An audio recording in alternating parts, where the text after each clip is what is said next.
Assalamualaikum warahmatullahi wabarakatuh. Tabe pun, the power of love. Salam gaspol. Saudara-saudara sebangsa dan setanah air dimanapun berada, yang semoga airnya tidak beli dan tanahnya tidak sewa.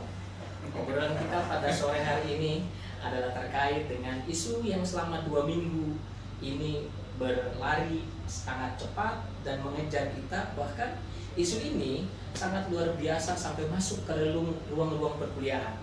Saudara sebangsa dan setanah air, obrolan kita kali ini adalah hasil kerjasama antara Fakultas Hukum dan Ikatan Alumni Fakultas Hukum Universitas Lampung. Dan sore hari ini, setelah hampir 16 hari kita disibukkan dengan isu-isu terkait dengan apa yang terjadi secara nasional dalam putusan Mahkamah Konstitusi nomor 90 tahun 2023, kita hari ini adalah mendekati detik-detik besok akan pembacaan putusan Majelis Kehormatan Mahkamah Konstitusi yang menyidangkan adanya dugaan perilaku yang tidak etik yang dibuat oleh hakim-hakim, oleh 9 hakim konstitusi dalam membuat putusan 90 tahun 2023. Saudara-saudara sebangsa dan setanah air dimanapun berada, sore hari ini di ruang saya sudah hadir Bang Budi, tepatnya Dr. Budiono. Dr. Budiono, saya nyebutnya Bang Budi saja ya. Kalau kita sebutkan Dr. Budiono dengan gelar embel-embelnya panjang, ini nggak cukup 1-2 detik gitu ya. Beliau adalah seorang ahli hukum yang kebetulan beliau ini adalah dosen di Fakultas Hukum Universitas Lampung. Dan di sebelah kiri saya Bang Ded. Assalamualaikum Bang Ded, apa kabar? Luar biasa. Baik bro. Ay, mantap sore hari ini. Gimana kondisi perpolitikan di FISIP sana? Wah, mulai menghangat. Mulai menghangat. Seiring dengan jelang 2024. Rupanya ada ngaruh ya. Kan sama tahunnya. Sama. 2024. Pengaruh politik nasional, mengaruh pada politik daerah. Iya. Sampai ke fakultas. Oh iya, itu yang logis kayaknya, rasional. Karena jangan-jangan fakultas tergantung nasional juga ya. Betul. Tapi sudah, kita nggak akan ngobrolin tentang politik fakultas dan nasional korelasi. Ya, berikutnya ya, podcast berikutnya ya. Berikutnya kita obrolin itu gitu ya. Sore ini saya pikir ada yang menarik selama 2 minggu ya, sejak 16 kan putusan kita itu, putusan MK itu 16 Oktober kemarin. Oktober. Nah, dalam putusan itu yang menarik kemudian adalah pernyataan dissenting opinion dari hakim-hakim MK itu gitu ya. Bahkan dissenting opinionnya itu cenderung jadi pertanyaan dan jadi sorotan karena ternyata isinya itu curhat gitu ya. Curhat, ada sesuatu yang bermasalah di dalam putusan itu dan prosedur pengambil putusan. Nah, Bang Bud sebagai ahli hukum ya, gimana menurut Bang Bud terhadap putusan 90 itu sendiri secara substansi, Bang Bud? Iya, sebenarnya kita sebelum melihat putusan 90 itu kan ada putusan, ada 3 putusan. Ya, 3 putusan yang justru tadinya membuat kita gembira. Ya. Yang gembira lah, artinya harapan masyarakat adanya ditolak itu terhadap syarat batas calon presiden dan wakil presiden. Ternyata kita ingin hoak gitu, oleh Mahkamah Konstitusi. Ya. Kena prank ya? Seperti kena prank. Bahkan sebelum putusan 90 itu muncul, seorang Prof. Yusuf mengatakan, nah ini tidak terbukti ada mahkamah keluarga. Dan nanti ketika 90 kita dibuat heboh. Dibuat heboh karena dengan 3 putusan itu diyakini bahwasanya itu akan terjadi terus-menerus adanya penolakan terhadap batas gugatan terhadap calon batas syarat menjadi batas presiden dan wakil presiden. Nah, di dalam putusan itu kan menerima, tetapi sangat menarik adalah ketika yang baru kita ketahui ada 2 dissenting opinion. Betul. Yang isinya banyak curhatan yang memang dalam sejarah belum terjadi di Mahkamah Konstitusi. Kalau dissenting opinion itu lebih banyak kepada ide ataupun dalil-dalil penolakan terhadap substansi dari gugatan. Tapi kita lihat bagaimana seorang Prof. Saldi dia merasa bingung. Dia mulai dari mana, itu kan suatu hal yang sangat menghebohkan. Bahkan terakhir dia mengatakan kopanis MK, mau bawa kemana MK ke depan. Ditambah lagi Prof. Arief juga mengatakan ada semacam benturan kepentingan di mana Ketua MK yang dalam 3 putusan dia tidak hadir dengan alasan benturan kepentingan, terus dia di 90 dia hadir, dan di situ juga dikatakan ada gugatan 90 itu gugatan terhadap putusan 90 itu gugatannya ditarik terus dimasukkan lagi kan. Nah kalau saya melihatnya ini sebuah kehancuran bagi konstitusi. Bagi konstitusi kita. Ya. Oke Bang, stop, kita kehancuran.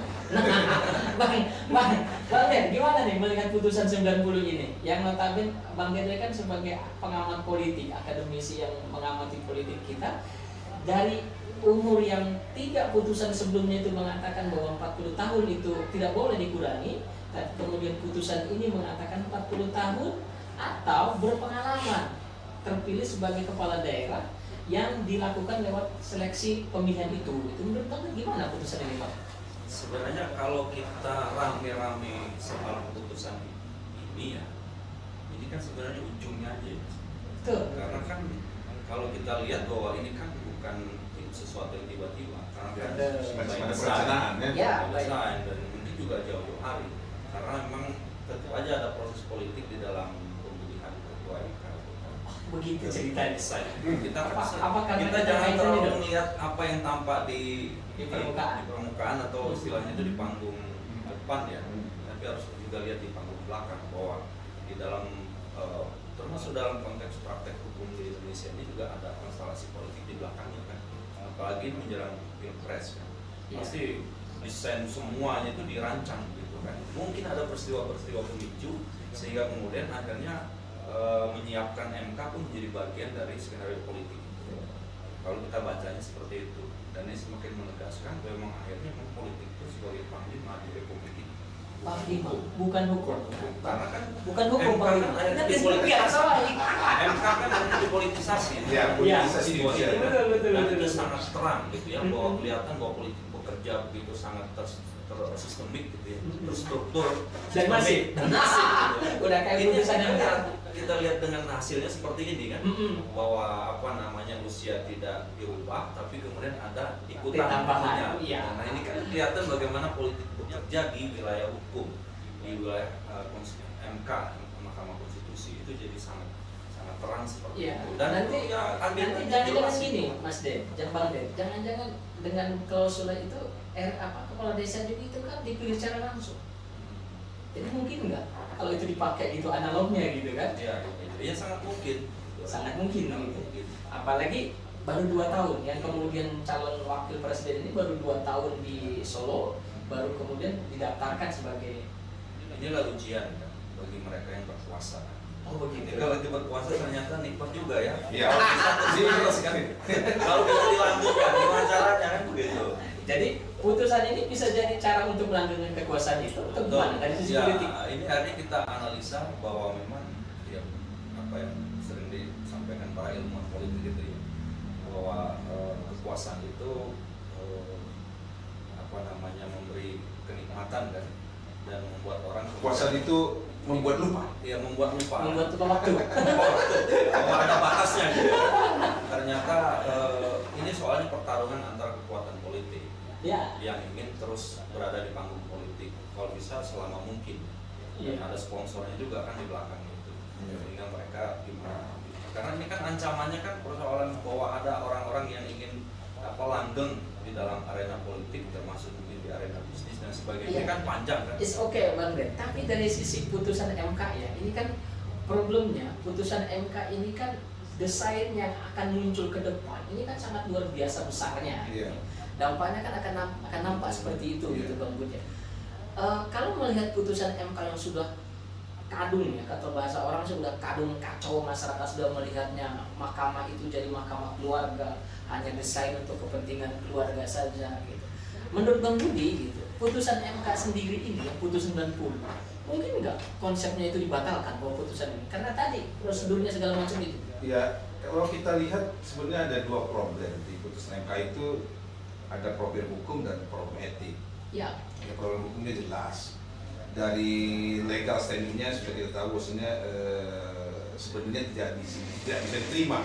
Harusnya gitu ya, harusnya seperti MK itu. sangat strict sekali terhadap legal standing, kepentingan hukumnya tidak jelas mewakili siapa.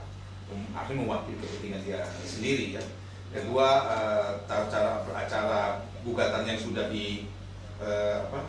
dimasukkan terus ditarik kembali gitu kan gitu. Jadi itu proses. Dan proses etiknya adalah ada kebenturan kepentingan di situ. Sebagaimana kita ketahui bersama bahwasanya ketua MK ini kan paman dari seseorang yang kita ketahui yang punya potensi maju menjadi calon gitu kan. Nah, seharusnya dia melakukan atau mengundurkan diri dalam proses putusan itu.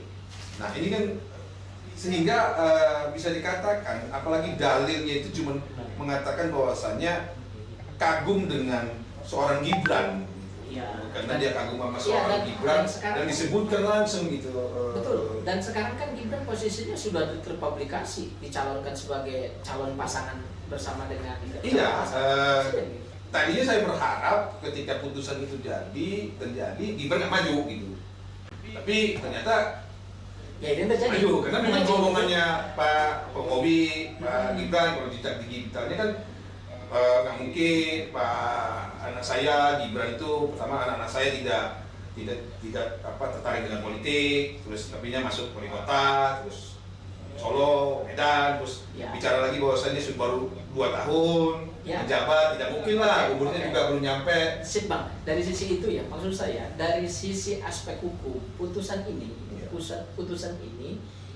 bisa dibatalkan, dapat dibatalkan. Nah, ini saya katakan gini, mungkin kita akan menjadi debatable karena dia final and binding. Betul. Tapi di gugatan Denny Indrayana jelas dalam pasal 24 ya tentang kekuasaan kehakiman itu Mahkamah Konstitusi masuk dalam kekuasaan kehakiman. Betul. Di dalam Undang-Undang Kekuasaan Kehakiman itu ditekankan kepada bahwasanya hakim itu harus mengundurkan diri apabila ada konflik kepentingan di dalam situ dalam suatu perkara.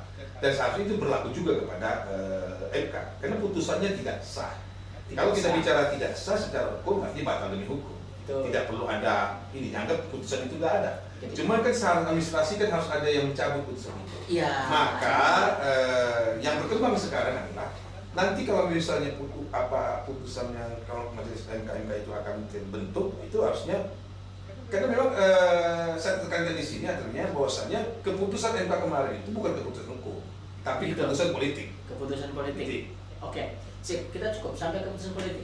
Bro, ini keputusan politik. Padahal dalam norma Undang-Undang MK, Undang-Undang Dasar sendiri menyebut putusan MK itu bukan putusan politik katanya. Tapi menurut Bang Den, Ya, ini karena ada gempa bumi. gempa bumi. Bumi politik. Ya. Gempa bumi politik. Gempa buminya itu menghancurkan lembaga itu sendiri. Struktur kekuasaan ini bergerak dan berubah, sehingga kemudian konsekuensinya adalah terjadi dinamika politik yang sangat tajam. Oke. Sehingga kemudian kita bisa lihat ada perseteruan antara kekuatan presiden sendiri dengan gerbongnya, kemudian ada kekuatan partai politik penguasa juga ada gerbongnya gitu.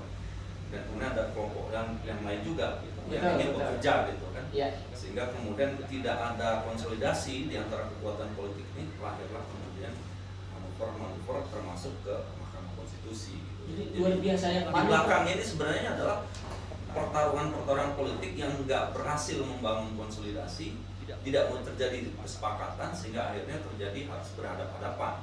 Oke. Dan kemudian ujungnya itu ya salah satunya adalah keputusan MK itu. Ya, dari aspek politik, Bang Den, sebetulnya kalau tadi Bang Budi kan obrolannya adalah aturan dalam undang-undang kehakiman bahwa hakim itu ketika dia punya konflik kepentingan atau berpotensi adanya konflik kepentingan dalam perkara itu, dia harusnya tidak boleh menyidangkan itu atau mengundurkan diri. Dampaknya kata Bang Budi itu tidak sah. Dari sisi aspek politik menurut Bang Den itu gimana? Gitu? Pola seperti itu lalu tindakannya kan tetap dia ngeyel, ngotot gitu ya, ngotot dia masuk terlibat itu membuat keputusan. Karena gini, dari awal itu saringannya itu termasuk di MK kita kan bisa lihat ya rekam jejak MK itu kan banyak persoalan. Ya, Banyak persoalan. Kenapa? Karena mungkin dari hulunya itu sudah nggak clear nyaringnya itu. Sehingga apa yang terjadi sekarang sebenarnya adalah buah aja implikasi dari proses saringan yang tadi kalau bahasa Bang Budi kan ada problem etis. Karena problem etis itu tidak menjadi dasar, tidak menjadi alat, tidak menjadi aspek di dalam menyaring para hakim konstitusi. Atau gini Bang, kalau kita membaca undang-undang MK dan undang-undang dasar di pasal 24 itu, syarat hakim konstitusi itu adalah memahami konstitusi dan negarawan. negarawan yang memahami konstitusi. Sementara dalam undang-undang turunan itu tidak ada lagi penjelasan negarawan yang memahami konstitusi seperti apa. Dua-duanya lemah itu. Seperti itu. Dua-duanya lemah. Jadi menurut Bang Ded, dia mereka yang harusnya menjaga konstitusi, bahkan juga negarawan, dua-duanya lemah di dalam praktek hakim-hakim konstitusi sekarang. Makanya banyak masalah termasuk yang sekarang ini. Kan mereka harusnya kan menjaga konstitusi kan. Ya, betul. Keadilan politik untuk demokrasi Betul. dan sebagainya. Justru sekarang kan sebaliknya yang terjadi kan merusak. Bahasa dari Bang Budiono kan merusak, mengacaukan konstitusi, ekstrim, ya. lebih radikalnya gitu. Ya memang itu yang terjadi. betul. Yang terjadi itu artinya MK itu dirusak oleh dari dalam, bukan dari luar. Oke. Menurut Bang Ded, Karena sifat negarawan itu setingkat di bawah malaikat sebenarnya. oh begitu. Jadi setingkat di bawah malaikat itu negarawan harusnya. Harusnya Harusnya seperti itu. selesai dengan diri sendiri. Maka tadi kekacauan di MK ini juga memang dimulai dari MK itu tidak mau diawasi.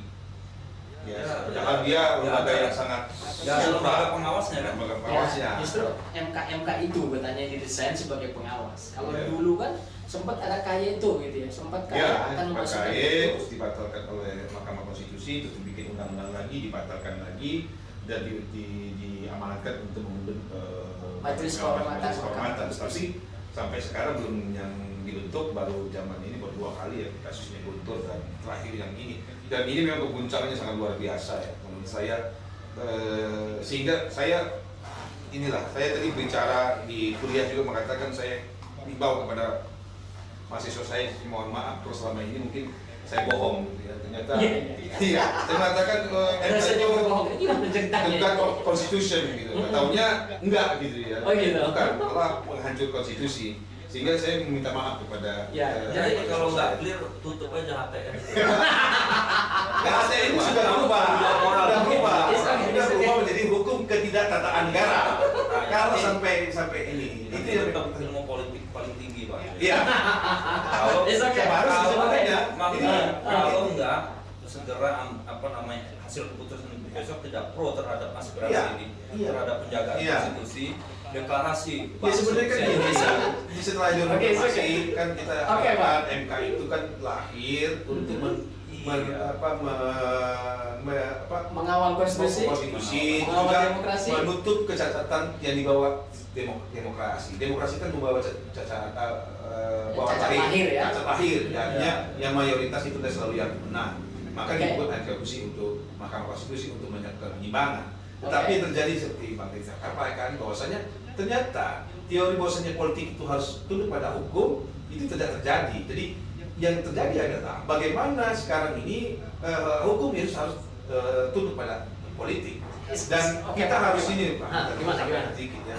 Kita perlu sebagai pengajar HTE, pengajar hukum, pengajar demokrasi, itu yang sangat bahaya adalah sinyalmen dari ataupun pernyataan dari Prof. Arif Hidayat seorang hakim. Dia mengatakan ada sekelompok orang yang mengatakan sudah menanamkan kakinya, tangannya di eksekutif, di legislatif maupun di yudikatif.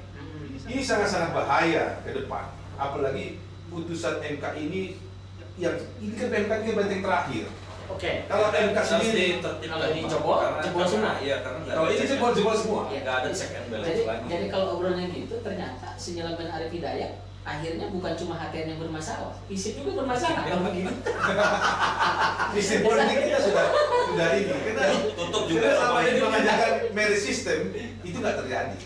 It's okay. Ya. It's okay. Merit system tidak terjadi, tapi obrolan kita kembali besok ini kan putusan MK nih Bang, Ya. gitu ya.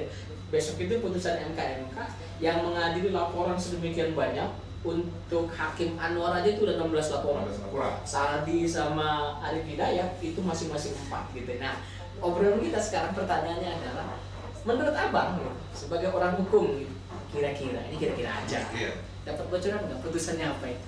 Bocoran itu sebenarnya sudah diungkapkan oleh Ketua Jimli ya. Kalau itu tidak berubah, kan Jimli mengatakan sebenarnya saya mau nih batalin, tapi nggak ada dasar hukum ininya, gitu kan? Dari situ Ya. kita lihat bahwasannya memang Prof. Jimli itu memang mau membatalkan, cuma mencari celah yang membatalkan. Tetapi kalau saya lihat ini kan pelanggaran etik ya, dan menurut saya nggak susah lah, karena itu sudah telanjang. Masyarakat sudah nggak perlu ahli hukum, nggak perlu profesor, bahwasanya pelanggaran kode itu telah terjadi gitu ya. Dan saya berharap dan saya yakin besok MK memutuskan terutama terhadap terutama misalnya kalau dia tidak membatalkan, dia akan melakukan pemecatan terhadap ketua dan maupun jadi hak anggota. Pemberhentian dengan tidak hormat ya. Karena ini dampaknya luar biasa. Kalau sampai seperti ini, kalau sampai nanti putusannya yang seperti yang kita tidak harapkan, ya artinya tidak ada yang serba kejutan, yang serba yang kita harapkan, ya saya menganggap pemilu sudah selesai. Ya, ya gitu ya. Pemilu sudah selesai. Ya, karena saya katakan bahwasanya pemilu sudah selesai karena MK-nya itu menjadi suatu lembaga yang tidak kredibel. Di tengah masyarakat mengatakan pemilu itu curang. Sementara penghadirnya itu juga nggak dipercaya. Sudah berpihak dari awal. Nah itu yang kita takutkan ketika lembaganya nggak dipercaya, terus terjadi chaos politik di lapangan. Jangan gara-gara segelintir kelompok atau sekelompok orang ataupun orang-orang hanya mementingkan syahwat politik kekeluargaan, syahwat politik kelompok, syahwat politik ingin melanjutkan dinasti segala macam, itu mengorbankan negara sebesar ini. Oke Bang, makasih. Bang Den, menurut Bang Den nih, tadi Bang Gun udah clear nih ngobrol dari aspek hukum. Kalau Bang Den, besok kira-kira menurut Bang Den, putusannya seperti apa MK terhadap para hakim ini? Ini hampir satu jalan lah ya dengan apa yang disampaikan Pak Budi tadi. Nggak ada kejutan yang luar biasa. Pertama, memang kita lihat kan sudah beredar informasi bahwa Budi sendiri itu di tanda petik kan dikhawatirkan ada kalau tidak interest juga, Pak. Iya. Karena dari apa yang saya baca dia pernah ke Prabowo juga. Bahkan dugaan ada calon.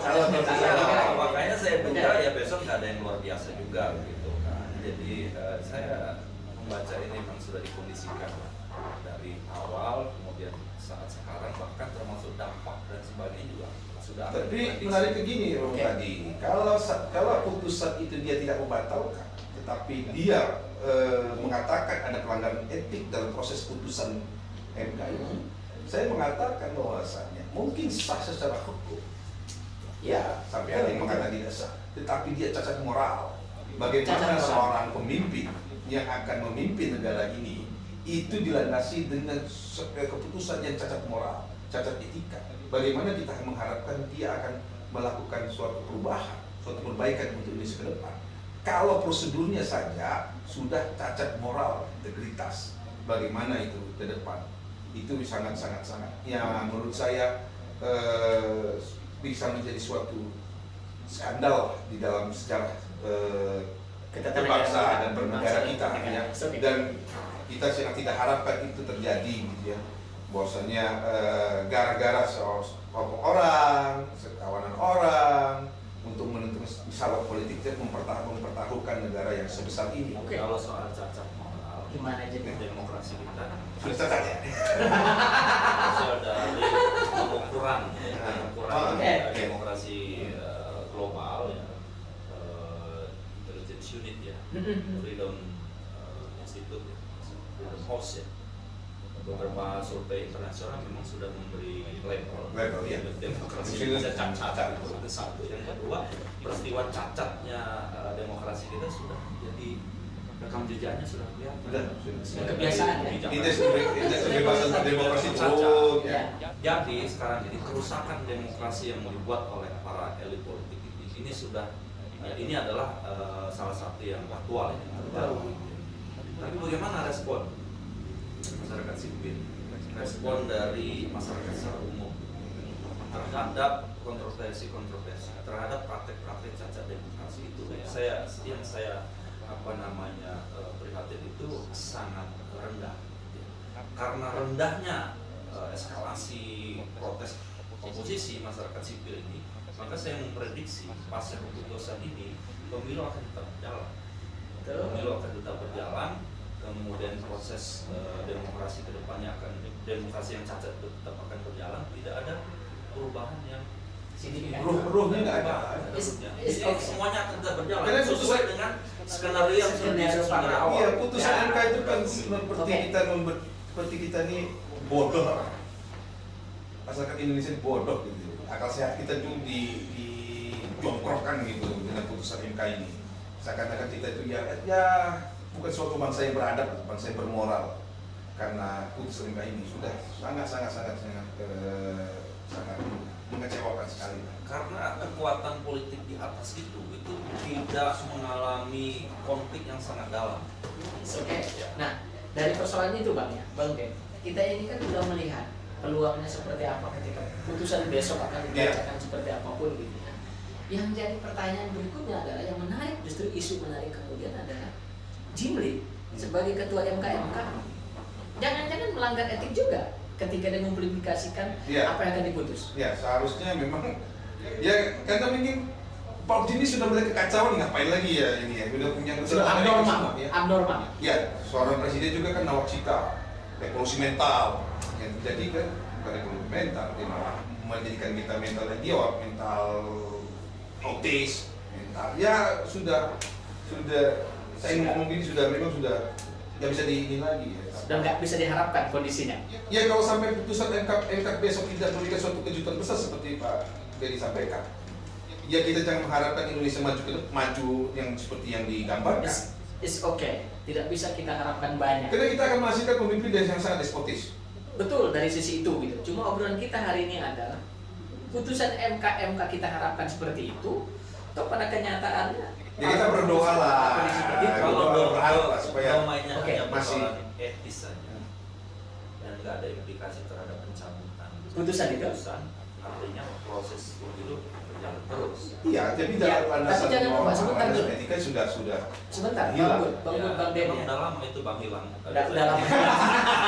Oke, Bang Bud dan Bang Den, obrolan kita ini kan obrolannya seperti apapun putusan MK besok gitu ya. Mau diberhentikan ketua MK itu, lalu putusannya dibatalkan. ya minimal kalau tidak. putusan MK biarpun dia tidak membatalkan itu pasti ada sedikit harapan lah. Ketika Bahwasanya diberhentikan? Tidak diberhentikan, bahwasanya ditujukan kepada masyarakat. Benar loh terjadi kepentingan politik. Benar loh keputusan MK kemarin itu penuh dengan pesanan, penuh dengan benturan kepentingan gitu kan. Ya.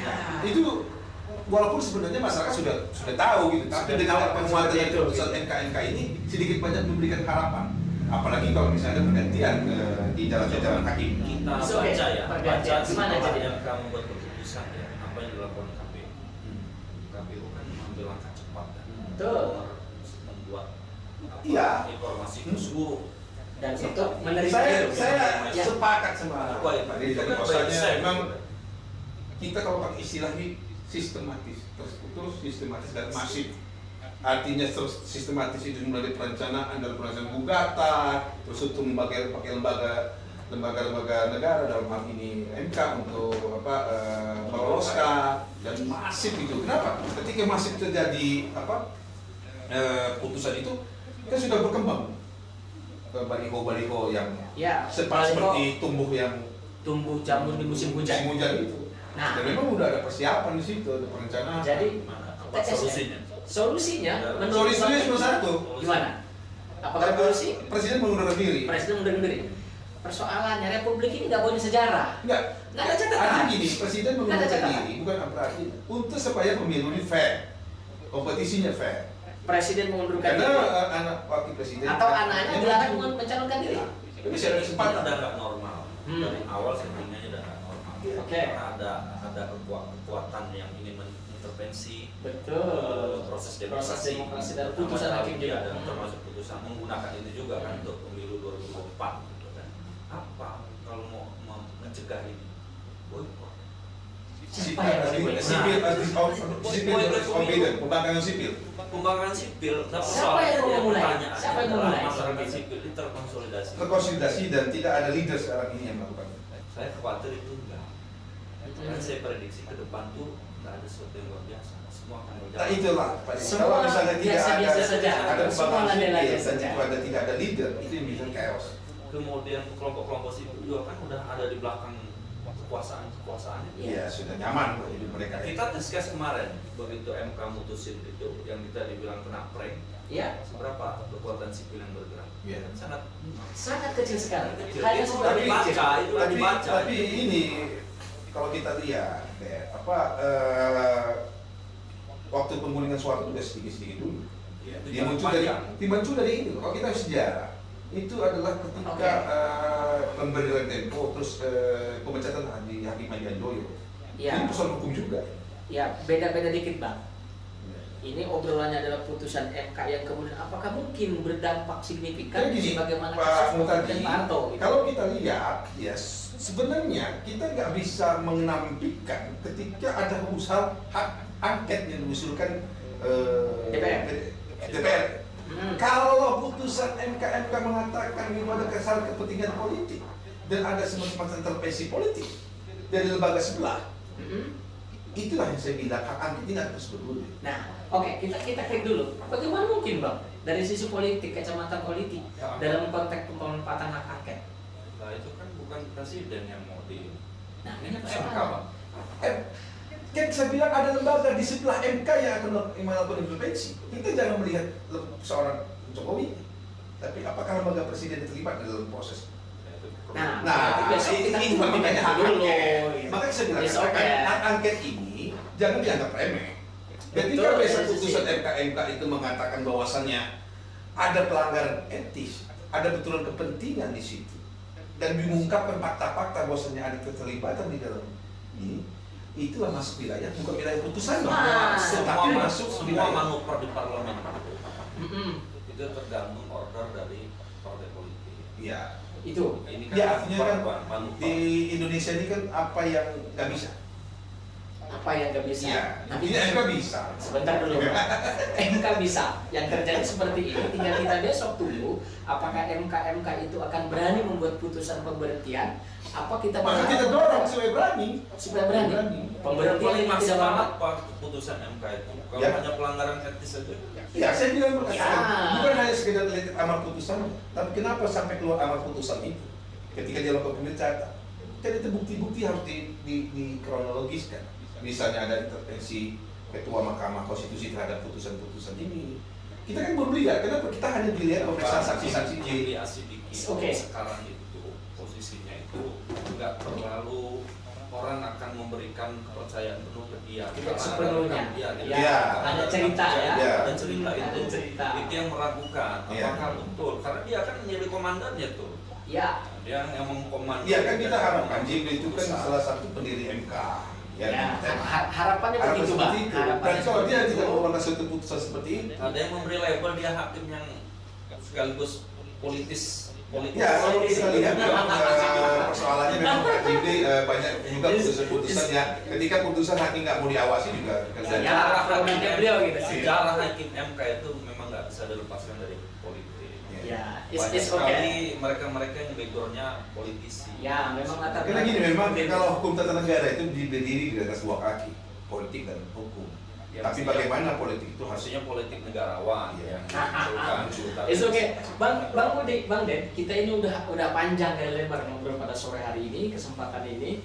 Saya pikir kita akan ngobrol lagi lain waktu masalah angketnya atau kemudian kita obrolin dampak yang signifikan ke depan dari putusan MK. Ya kita lihat aja besok apakah putusan Iya, yang betul. terhadap itu memang ini Kita nggak boleh sekedar lihat sebenarnya, Hmm. harus menyiapkan apa yang akan dilakukan. Mereka kan hari ini sedang apa yang akan sedang bersidang pasca kan. keputusan. Ya. Saya yakin pasti ada intervensi Supaya kita intervensi nggak- juga. supaya nggak gagap maksudnya. Ya, supaya kita nggak gagap dan besok menyikapi putusan Supaya juga MK. jangan Tidak. kita apa Ya, kalau kata orang Lampung itu tekanjang. Tekanjang, Iya, terkejut. terkejut kan. Karena kita terkejut kemarin. enggak. Satu dua Kalau sekolah pas keempat diterima. Ya, kalau kemarin kita terkejut, jangan sampai besok kita pingsan mendengar putusan MK. Bukan sesuai ekspektasi kita. Saudara-saudara sebangsa dan setanah air dimanapun berada, para pencinta obrolan hukum, politik dan pembangunan masyarakat kita. Sore hari ini saya pikir kita cukup menarik, luar biasa dengan Bang Budi, Bang Den. Makasih banyak obrolan kita sore hari ini. Semoga kita sehat-sehat. Saya cuma selalu. ini, Pak Budi. Kembali gimana? Ya, kritik kepada kawan-kawan yang bergerak di bidang hukum. kalau dia tidak ada kegelisahan dan kecemasan terhadap Atau ke asosiasinya jangan-jangan Mas sudah Bang ya. Ke asosiasi jangan-jangan. Ya, kalau ahli hukum, terutama hukum tata negara tidak punya kegelisahan dan kekhawatiran dan kecemasan dalam kondisi saat ini, hukum yang terjadi di tata negara terutama, lebih baik menjadi tukang sapu aja. Tukang sapu hukum. Bang Den, saya statement Bang Den sebelum kita tutup ini obrolan sore Bang Den. Ya, saya berharap bahwa ini keputusan MK nanti mendengar semua aspirasi ya, bahwa di dalam membuat keputusan itu ada aspek nilai-nilai konstitusional, demokrasi yang juga mesti menjadi bahan di dalam mengambil keputusan. Nah, kita berharap ujian kali ini pada MK apakah betul-betul negarawan dan menjaga konstitusi, ikut menjadi negarawan dan konstitusi, atau sebaliknya ikut juga menghancurkan masa depan demokrasi di negara yang pilihan kita adalah republik, kerajaan. Bukan kerajaan. Tapi ternyata kerajaan, tapi sebenarnya republik. Jadi republik rasa kerajaan. Republik rasa kerajaan. Yes, oke. Kita udah panjang kan lebar ini Bang. Ini ada air minum sebenarnya. Kita bisa minum dulu, tapi sudah kita akan minum setelah kita tutup dulu. Saudara sebangsa dan setanah air dimanapun berada, yang semoga kita tetap berada pada tanah yang kita tidak sewa dan airnya tidak kita beli. Maka usai sudah obrolan kita pada sesi pertama ini dari Power of Law, Gaspol dari Fakultas Hukum dan IKA Fakultas Hukum Universitas Lampung. Tabe pun. Ya, Bu.